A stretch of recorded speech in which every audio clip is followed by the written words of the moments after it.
Well, the wife and kids are still at my wife's parents' place for one more day. So I've got one more day of peace and quiet to myself in this apartment, and I thought I'd watch one more movie.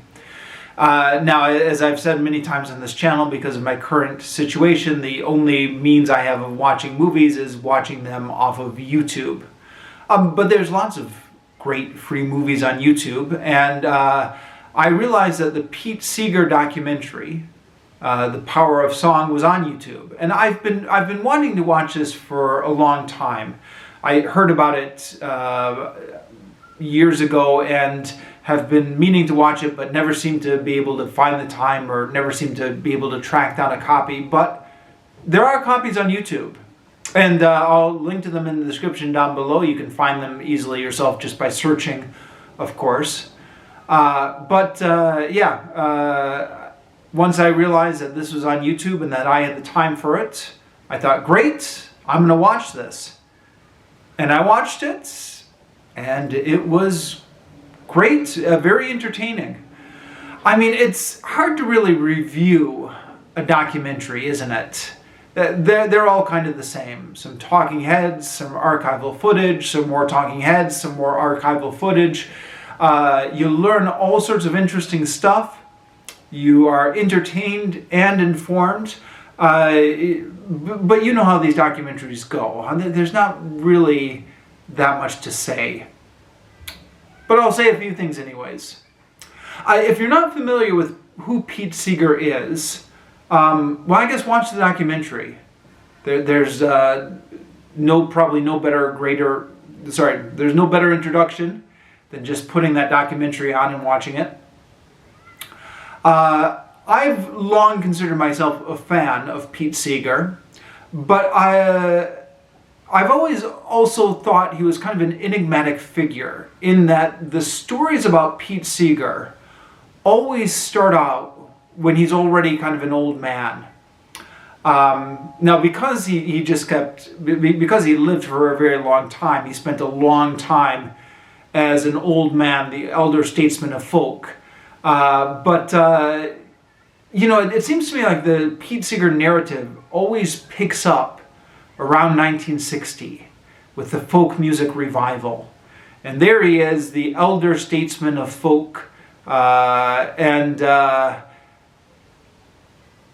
very familiar with that side of the story, but how he got to that position, what it was like for him kind of establishing himself in the 30s, 40s, and 50s. That I felt like I knew very little about.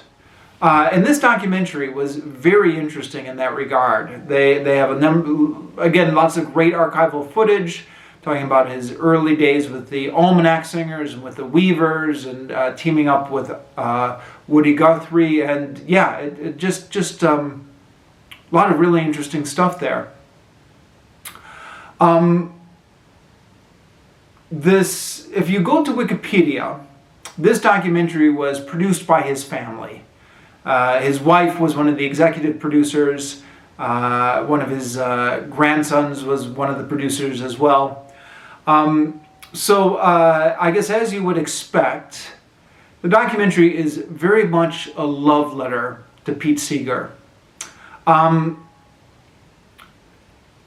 At sometimes bordering a little bit on over the top.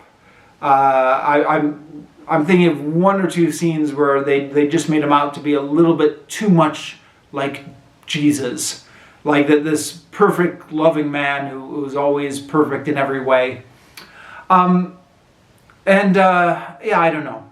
I mean, maybe someday somebody will do a documentary of Pete Seeger that's a little bit more even-handed. Not that I don't even know what kind of skeletons he has in his closet. Does he have any skeletons in his closet? Or is he just really that great? Part of me watching this was a little bit cynical, thinking, nobody's really that great. But then part of me was thinking, well, maybe some people are, right? Maybe some people really just are that kind and giving and selfless. The documentary moves at a very fast clip through Pete Seeger's life. I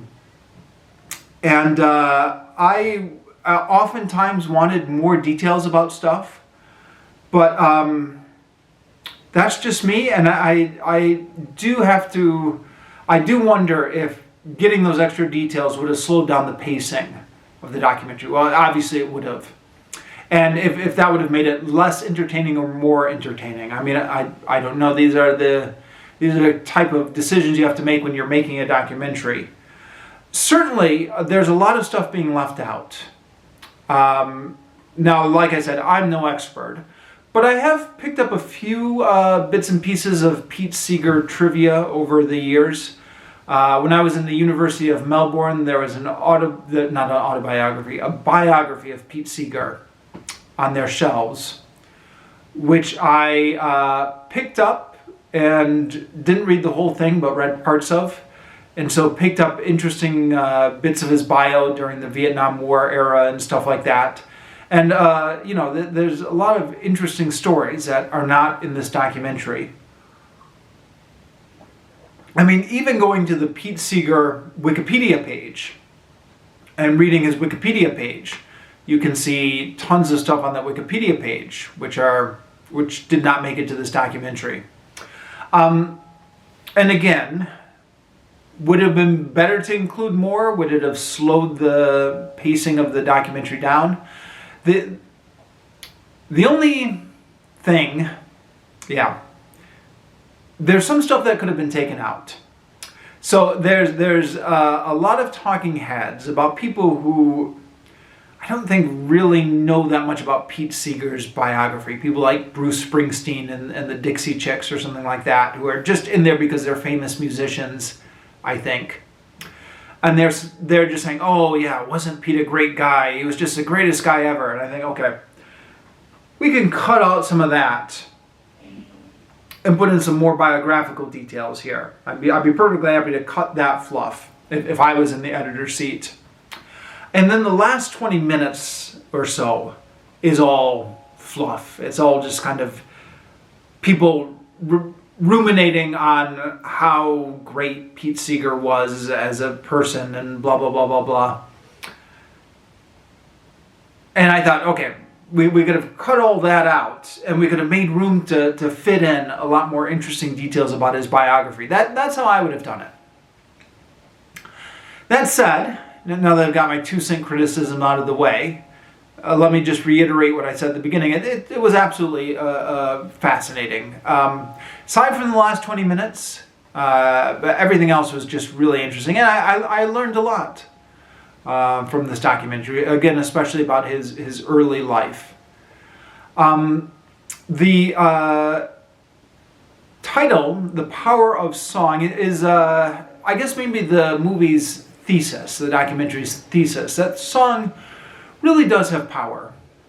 Now, this is, if you'll allow me this digression, something I have thought about over the years. So when I was younger, in my college days, in my early 20s, I was big into social activism and I was big into protest music. And, everything from Pete Seeger to Rage Against the Machine, lots of different genres.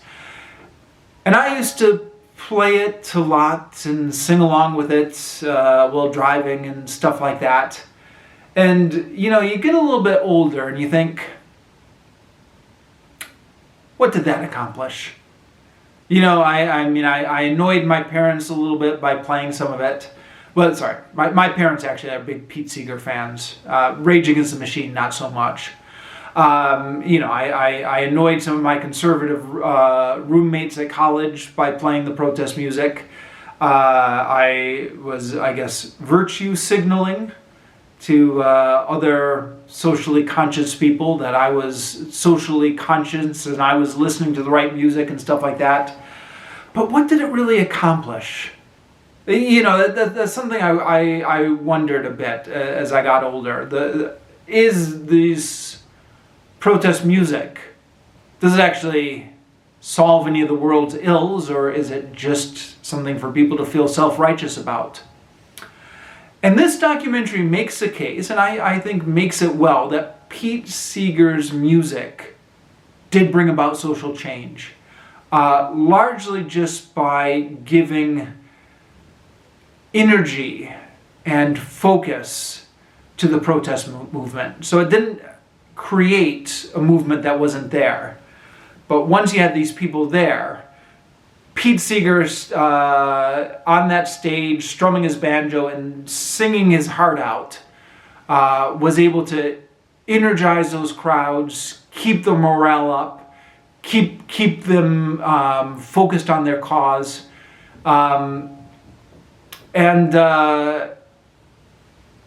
did contribute to those causes by keeping up the morale of the people who are marching. And I think the movie does make the case that the music is powerful in that regard. So that part of the movie I think came through very well. Okay, and that's all I've got to say about this. Check out the movie for yourself and let me know what you think.